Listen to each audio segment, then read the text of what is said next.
I mean, I was a wild child. I was Yeah. rebellious and got into things that, you know, only lead you down one road. And fortunately, I guess the good part is by the time I was 18, I was ready for a change, and Yeah. I willingly went to rehab. So Let's dig through the mud together. We're so glad you're here. Join us here each week for Mudlark.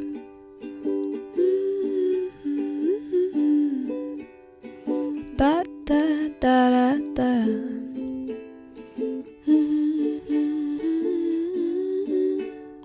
Mudlark.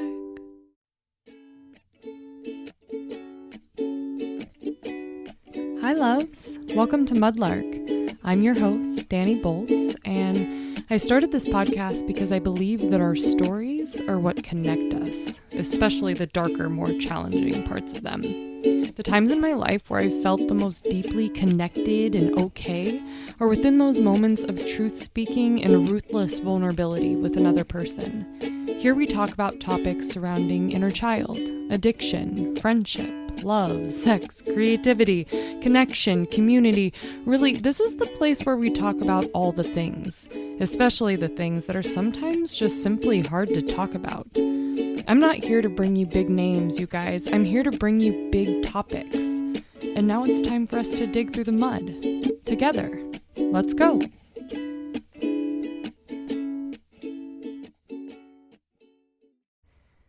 Hey, you guys. So glad you're here. Welcome to Mudlark. I'm really excited to share today's conversation with Kristin Kruse, who just happens to be my mom. We had a really deep conversation about my mom's life and her experience with losing my dad to short-term memory loss when she was like 20 years old. You might notice I was really caught off guard a couple of times because I learned some things about my mom that I've never known, you guys. And there were a couple spots too where I asked her some questions that made her really uncomfortable. And I guess it's like, we just learn. We have a lifetime to learn about the people we are closest to. And I hope that this episode really inspires you to go deep with the ones you love in whatever way feels comfortable to you. But I feel like our power lies in our ability to connect and speak our truth. And without further ado, let's just get on to the show. It's great, and I can't wait for you to get to know Kristin a little bit more. I'll see you on the other side. In the intro of the podcast, one thing that I say is I believe that our stories are what connect us. So I think it's really important to give people a little bit of our background and upbringing, just to kind of paint the picture of who Kristin Kruse is. So why don't you just tell a little bit about yourself? Okay. How old are you? Where were you born? Okay. I can do that. I know that pretty well. Yep.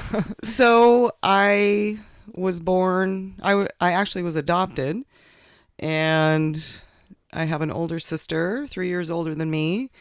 I spent the first portion of my childhood in Minnesota, and then our family moved to Hillsboro.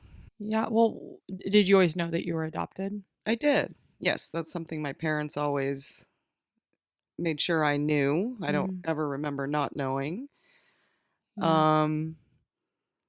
That's a huge part of who you are that I always forget. For It those of you is. who don't know, this is my mom that I'm talking to right now. But that just seems like an important thing to point out. It is. You're It's a adopted. piece in the puzzle for sure. Mhm.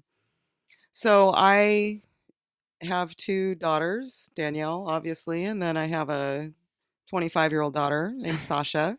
Sasha. I was a young mom, so I had Danielle when I was 20, and I'm currently in a relatively new marriage. It'll be 5 years this September.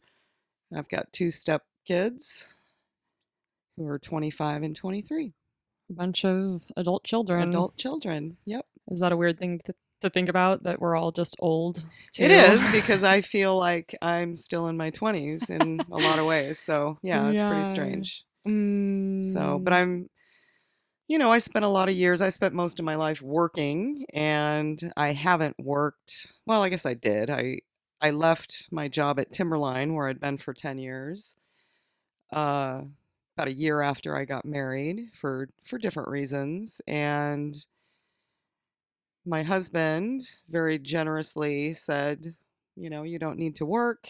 Why don't you take some time to explore things that you're interested in, which I've never had a chance to do. Yeah. As a mostly single mother, Definitely single mother. I just worked and tried to take care of my kids. So what that kind of led me to was fitness. And not long after leaving my job, I joined a gym where I ended up working for 3 years. And what's the name of the gym? It was called 9 Round. It's no longer here. Unfortunately, the business didn't succeed in Sandy, but it opened me up to other things. So, Yeah, that's awesome. yeah. I remember when you started working there, and for the majority of my life, you like were like the anti-workout Yep. queen. You're like, I'm not moving. Yep. Like, no thing. I mean, you did like Taibo in the 90s, and Yep. you did things like that, but It wasn't a priority. It's not something I guess I always felt like that was a luxury to be able to yeah. take care of myself in that way. Yeah. Not realizing it probably would have helped me tremendously. Right. Um, But you're but like, I've learned that yeah. now. So, Yeah, that's so good. yeah. It's a different world to see you in, and you just recently trained for a really big, amazing event. Do you want to talk about that a little bit? Sure. So through just in the past few years, kind of exploration of health and fitness, I took an interest in mixed martial arts, jujitsu specifically, and that kind of led me to a program that I had heard about called Wimp to Warrior, which is basically kind of average Joe people that are thrown into just full immersion training in all mixed martial arts. And I did this for 7 months. And then kind of the graduation from the program is to actually be in a cage fight, which I was Like you do. at the Roseland Theater. And so I did that in May. And I don't know. It still doesn't really seem real that I did that. It was terrifying and exciting and fulfilling. Why don't you try to like paint the picture of like right before your fight? So like we are at the Roseland Theater in downtown Portland. My mom is 50 years old. Yep. And she had to arrive hours Yeah, I hours think I had to before. be there at 3 o'clock, and the show didn't start until 7. I don't think I went on. I was the 10th fight of the night, so I don't know. Maybe I went on around 9 o'clock. Yeah. Um, Lots of time to just sit in your nerves. oh my goodness. Yeah, it was nerve-wracking. I didn't eat much that day because I was so nervous. So I was hungry, I was shaking, I was sweating, and sitting in the basement of the Roseland Theater with, 30 MMA fighters, mostly men. You're like, what is actually happening right now? What is happening? Yeah, exactly.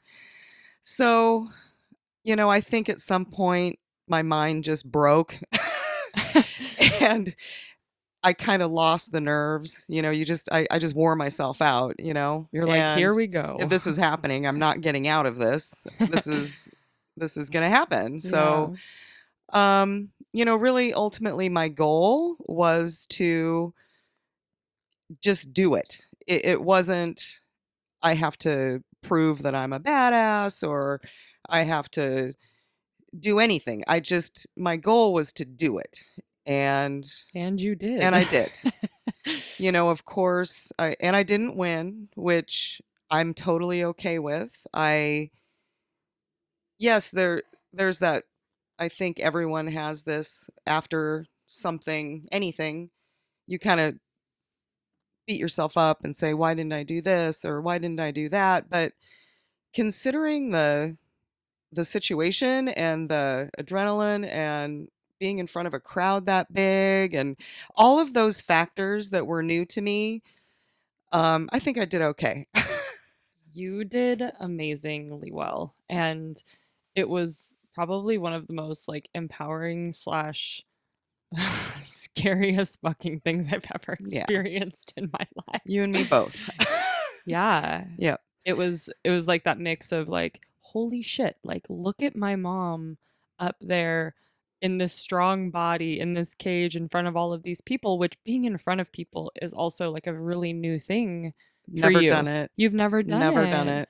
Yeah. And so that was probably a piece of, I mean, just like wanting to do something like that. That's so new. Yep, it was. And I don't know, I think that might have been scarier to me than the actual fight itself. Because I was so comfortable in what I'd learned in my training that, yeah, it was more the jitters and the nerves and being just In front of how the many people? center of there. It was a 2,000. No. I think that's the capacity. So 2,000 people. Yeah. Wow. Yep. Yeah. And it's fast and it's furious and then it's Intense over. music. Yeah. It was really, really Yeah. amazing to watch you do that. Yeah. And so, kind of, I've had a lot of time to think about it afterwards. I have continued training. I've slowed it down, kind of gave my body a break because it was pretty grueling, especially, an older body. You're more, I think, prone to injuries, and I did deal with some injuries, but I would probably do it again if the right situation presented itself. I would do it again, and Now that some time has passed, you can say that, hey, maybe I would do that again. right, Yeah. and showcase, have an opportunity to kind of showcase my skills a little bit better Yeah, definitely. because I don't feel like I did that Right. first time. Because of all the nerves. Yes, Yeah. I mean, I I couldn't do what you I did. put on kind of a show. I did okay, You but did great. I think I could do better. So And I will put a link to maybe not the show, but some of the photos from her fight in the show notes. So you guys will see some of the action shots of Yep. her, and it's really amazing. And it is an ongoing program. They are actually auditioning You said it's Wimp to Warrior? Wimp to Warrior. Okay. They're auditioning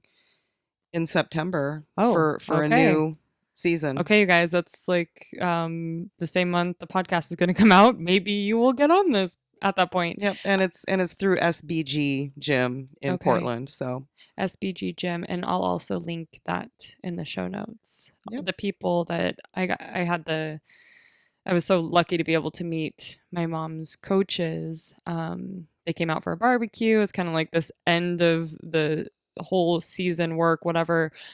Just like a celebratory barbecue. They were literally the nicest amazing. people. Like, Hi and I will probably spend time with one of the main like couples is one of the coaches. They're so great. But with being 50 years old, did it feel like, was that a part of this? Was that a part of Yeah, you doing this?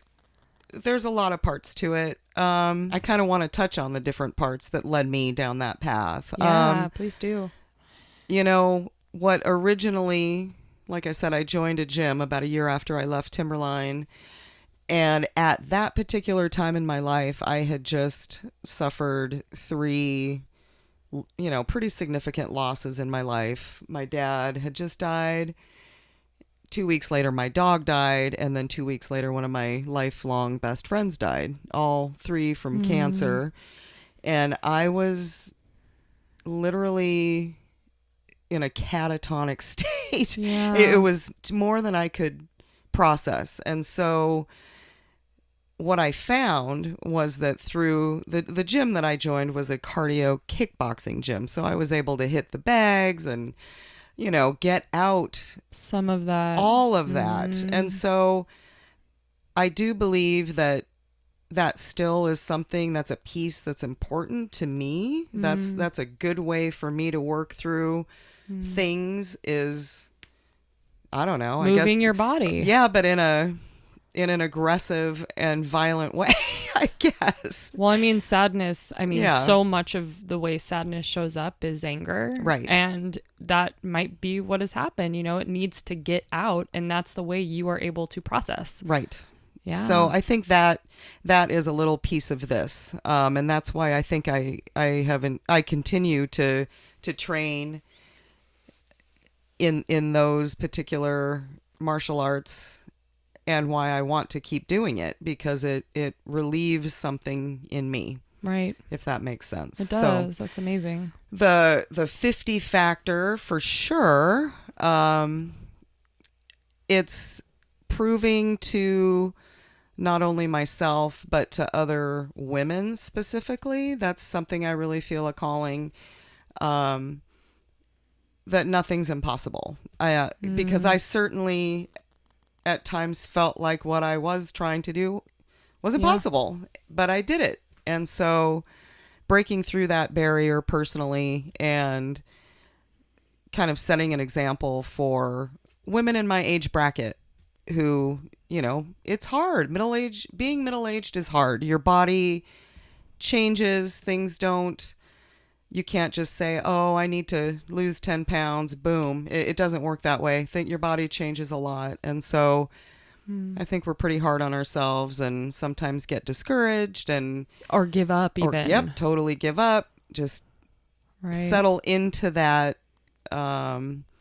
mindset of, well, I can't do that anymore, so I'm not going to do it, and just settle for a sedentary life. Yeah. So that's something that's really important to me, just and of course showing that to my daughters and my stepdaughter that Yeah. hey, You can you can do, really literally you can do anything that you want to do. Yeah. And it's such an inspiring thing for me to watch, because you've always just walked through life, with all the hard things that happened and have shown up. Like, you've always had this like confidence in you, even though there were body image stuff. Like, there's Yes. always been like body image stuff, but you definitely radiate like this confidence. And seeing you step into a training like this and really just seeing how far can I go, like how far can I push myself, Right. has made me feel so inspired, and kind of like looking at my body as like more of like this machine. Like, how strong can I get? I'm a big soul, and I need a big body to like carry that. Yep. You for know? sure. Yeah. And I'm not going to lie, I do have body image issues, as we all do. most women do. And that's a daily struggle. But, you know, I want to have a strong body so that when I'm 75 years old, I don't need someone to push you around, push me around or, you know, set me on the toilet. I want to be able to, you know, withstand a fall or whatever. And I can do that. And that's exciting to know that even at 50, you can modify your body. Yeah. You can build muscle. You can, you know, build bone mass. All these things are possible. So, yeah, That's amazing. So like going back, because I just want to be able to paint like a bigger picture of who you are and kind of some of the things you have been through. You were a young mom, like you said. You had me at, is it 20? Yep, I was 20. 20 years old, and you were with my dad. Yes, we were newly married. I think you were 9 months old when we got married. So you were 18 when you met Yep. Dad, and how did you guys meet each other? So we were in a rehab facility together. I was 18. It's what dreams are made I know, of. it's so romantic. Yeah, so romantic. I mean, I was a wild child. I was Yeah. rebellious and got into things that, you know, only lead you down one road. And fortunately, I guess the good part is, by the time I was 18, I was ready for a change. And I willingly went to rehab. So That's amazing. I don't think there are many 18-year-olds in the world that would do that. yeah. And then your dad, I mean, he was 7, 8 years older than me, and we just, the thing that always that drew me to your dad was his sense of humor. That was the connection, and we just had so much fun together and had a friendship that grew into something else. So and I can see being, you obviously met in rehab, so you're both in like kind of like this low place, but also this place of transformation. Right. And that can be a really neat time to meet someone. Yeah. As weird as that sounds. Yeah. And like that is when my life changed, because I walked away from people and places, and I never went back. So it's amazing. Yeah. And then he and I started a life together. Got pregnant with you, decided, okay, we're going to do this. We're going to have a baby. And so, yeah, I guess we got married in September, and then September 15th, yes. which is mine and Hi's anniversary. Oddly, we didn't do it on purpose, but hey-oh, that's okay.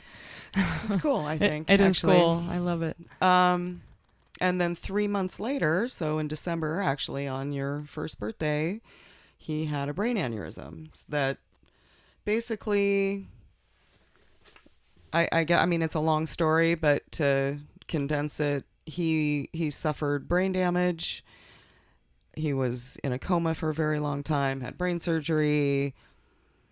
And when he came out of things, he had lost his short-term memory, which meant he didn't know who I was. He didn't have those memories. Right. Basically, I remember them telling me up to 3 years is stored in that part of the brain. And so, and you're like, well, shit. Yeah, that was our whole relationship. So, that was certainly one of the most difficult, life-altering experiences. Yep, absolutely. I was so young. So you were 20? Well, I was 21 when that happened. Can you kind of tell me, or tell the listeners and me, selfishly, I love hearing just the details of this, but like leading up, so you have this baby, it's right after Christmas, you guys are home when this happened? Well, we actually had been at my mom and dad's house with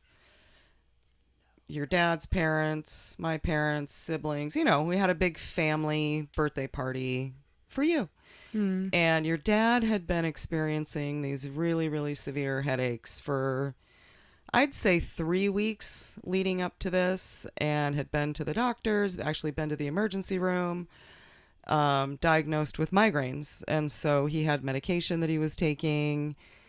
And that particular night during the party, he was in so much pain. He just spent the entire night laying down in my mom and dad's room because he was very, very uncomfortable.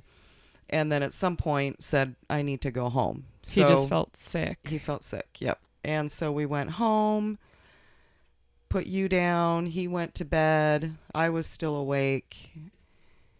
Do you want to hear the whole thing? Yeah. Okay. No, go for it. Yeah. It's still hard to talk about, and it was, right, almost 30 years ago. Thank you for talking about it. I just remember hearing him kind of moaning, and he was very restless in bed, and I went in to check on him, and he said, I need to take a shower. I guess thinking that would provide some relief. Yeah, and comfort. I get it, Sometimes a hot shower helps. And so he went into the bathroom, got into the shower, and just literally minutes later, I heard a loud crash, and I went into the bathroom, and we had a big clawfoot tub shower, and he had fallen and was laying in the tub, excuse me, having a seizure. Oh, so scary. Yeah, it was really terrifying. I just keep having to go back to, you were 21 years old. With a baby. Yeah. So I called 911, called my parents, called his parents. And what I remember of that evening is he kind of came out of his seizure, and I don't know how. I mean, your dad was over 6 feet tall. I got him into some sort of clothing and on the couch.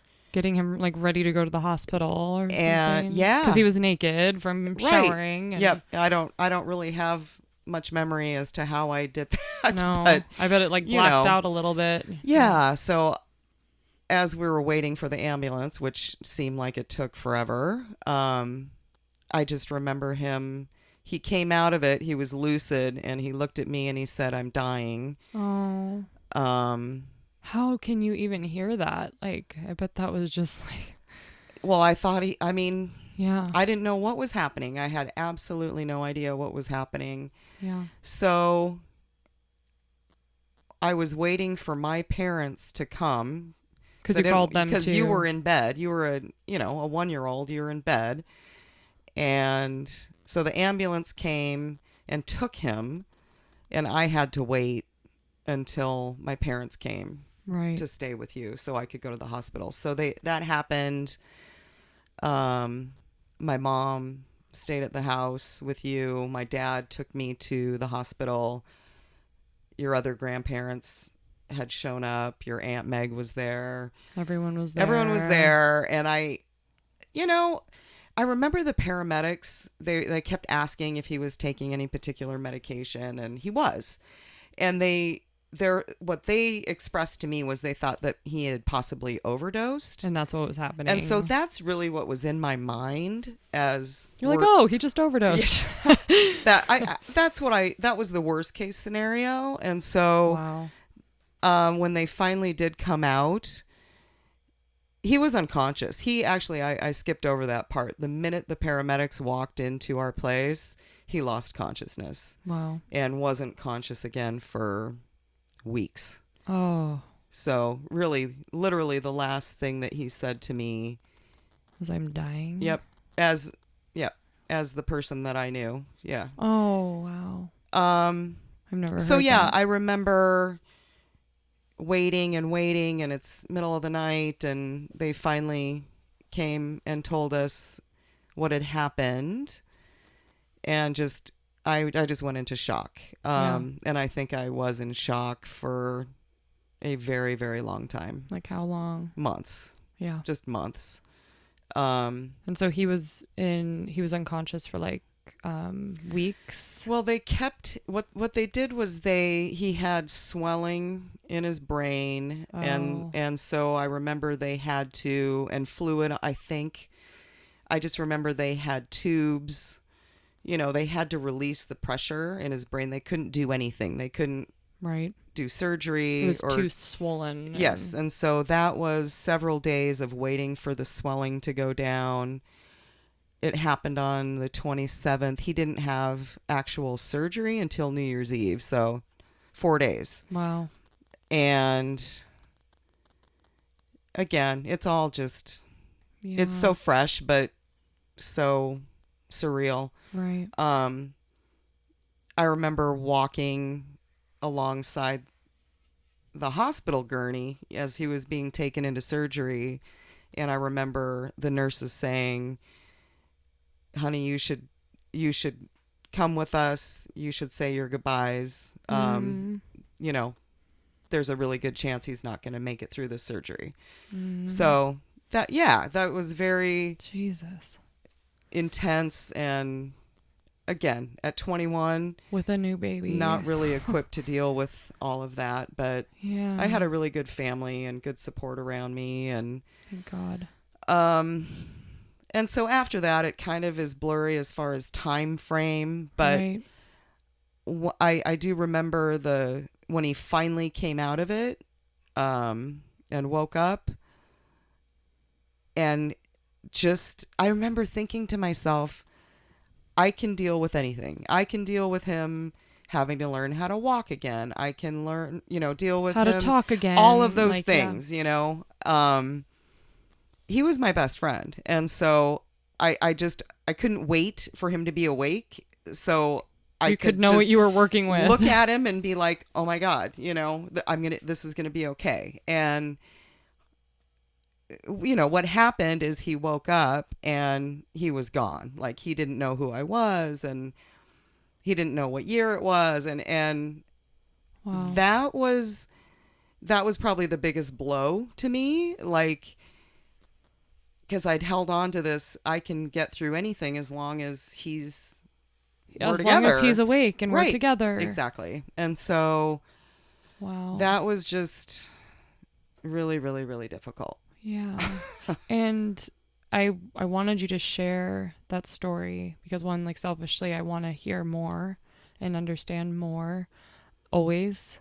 But I see how that moment and that experience, your whole world was flipped. Totally. And you're literally starting over again. You had just started over in rehab. Yeah. And a year and a half later, 2 years later, you're starting over again. Like, how do you do that? Right. How do you do that? Yep. And did you move back home, or what did you? Well, I didn't at first. Ultimately, yes, I did go home and lived with my parents for about a year. And I think the one of the other great challenges of that situation was, okay, this is my husband, but he's not my husband anymore. And if I were to be with him, I would be his caregiver, basically, Yeah. because that's what he needed, and lots of rehab. And not only did everything that I thought was safe and stable, not only did everything get turned upside down, but then I had all this guilt. Like, if I don't stay with him, what kind of person does that make me? Yeah. What will he do? Yep. How? Yeah. Or what are people going to think of me? Right. I mean, we'd been married for 3 months. Yeah. I made vows to someone. Right. And you are like the most loyal person I know. Yeah. So that was a big mess. Right. And then so your life has changed. Your life has forever changed. A life that has changed forever. So you're like, I have to raise a baby now. Right. Now I have to raise a baby. So Dad went off to the campy house. Yeah, he lived in a care facility for quite a while, and then ended up moving out to your grandparents' property. I mean, he just needed 24/7. He needed care. Yeah. He needed care. He was lost. Yeah. If you can imagine living your life with no short-term memory, you don't know what you did 30 seconds ago. Yeah. So if any of you have like never seen the movie Memento, like that gives you a pretty good. Yeah. Have you seen that, Mom? Yes. Yeah. He has to write notes. I mean, my dad. That's how my dad functions. Is. Yeah. He has sticky notes all over his entire house, and it's just how he is able to exist in the world. Yep. We then moved on to just like raise me, and I just want to know now, like, how did you find any sense of like empowerment or inspiration to like continue forward? Was it just like put on your bootstraps and go because you have this baby, or is that just I think in that's you? an instinct. Yeah. Well, maybe not for everybody. Most people, most mothers, I think. Yeah. Yeah, it's survival. It's, you have that just drive to care for your child. And yeah, so, I wasn't confident and clear-headed by any means. I was dealing with really, really, really heavy stuff, but I was able to get myself together, get a good job, Right. Move forward like you do. Yes. Do you feel like you have been able to use that experience of loss in that kind of way in any way? Like, have you been able to use that in helping people, or have you ever been, I mean, it's such a unique situation. That's why I want to bring light to this situation, Sure. This experience. Have you met people that have gone through anything like this, or? Not really. I guess my first reaction to that question is I feel like it gave me two things. One of them is anxiety, Yes. which I've dealt with my entire life, Yeah. ever since, honestly, since that moment. incident, and compassion. Yeah.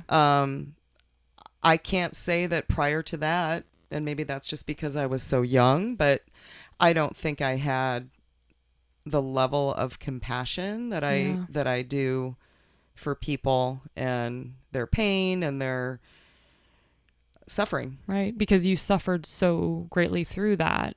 Is Yeah. that what you mean? Like your experience, it was so Yes. intense. And It was so intense. And so I think I'm able to be very empathetic to others. you are. So You're the best. so at those that. are the things that, Yeah.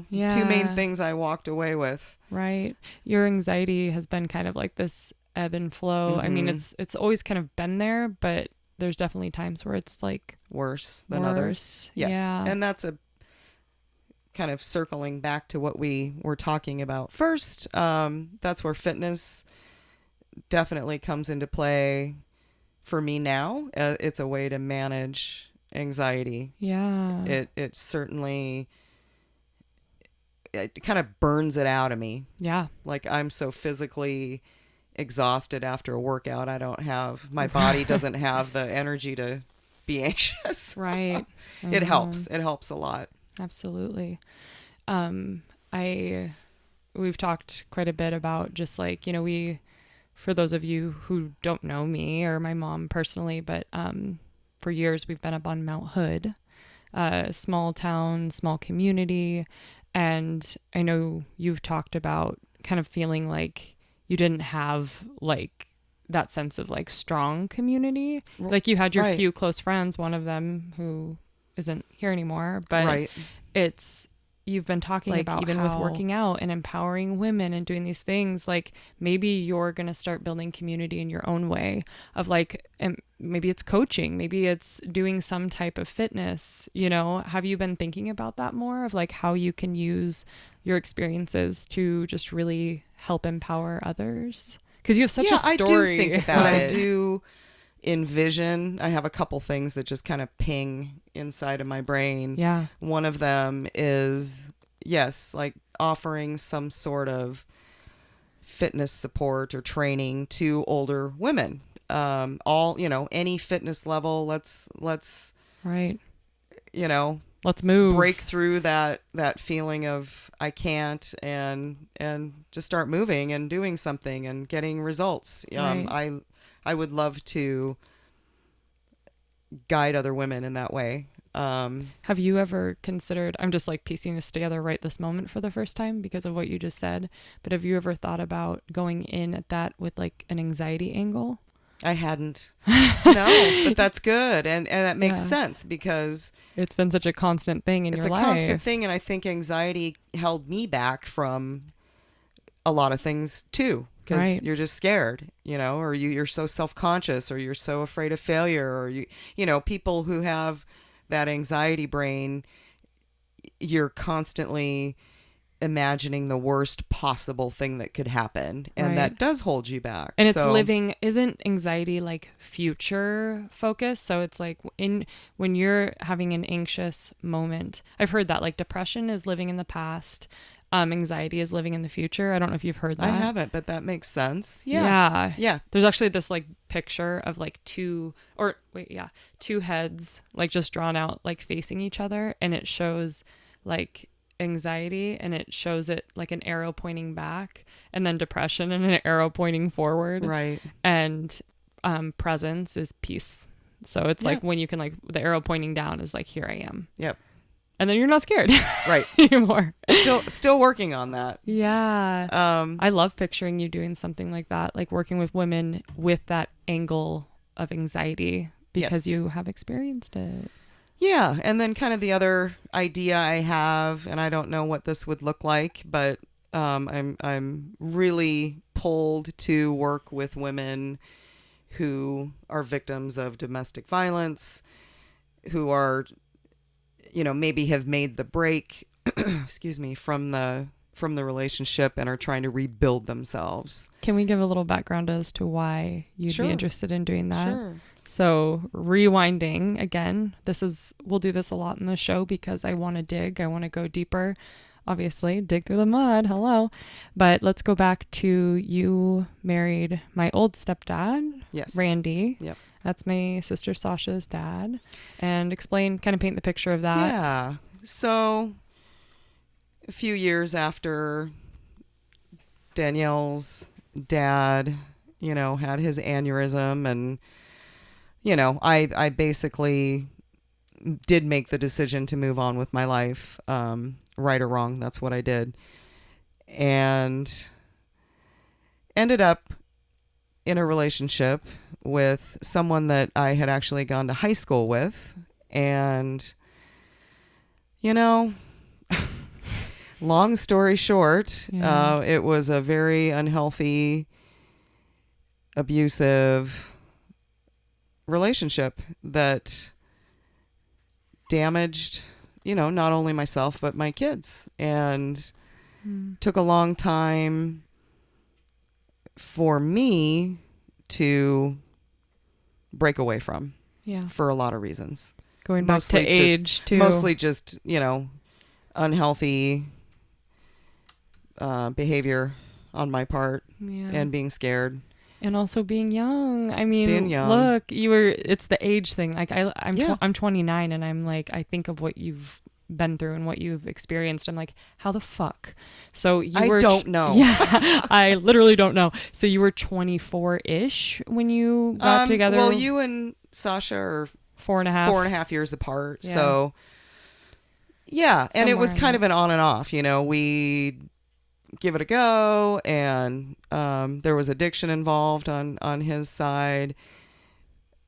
I'd leave, he'd get his shit together. You'd be like, come back. And, all Yeah. I wanted was to have a family and a healthy relationship. And neither of us knew how to do that. And so it just failed over and over and over again. And a lot of damage was done to everybody, I'm sure. So when I finally did break free of that, my head cleared, and I think I'm still working on myself, and the damage that was incurred during that relationship.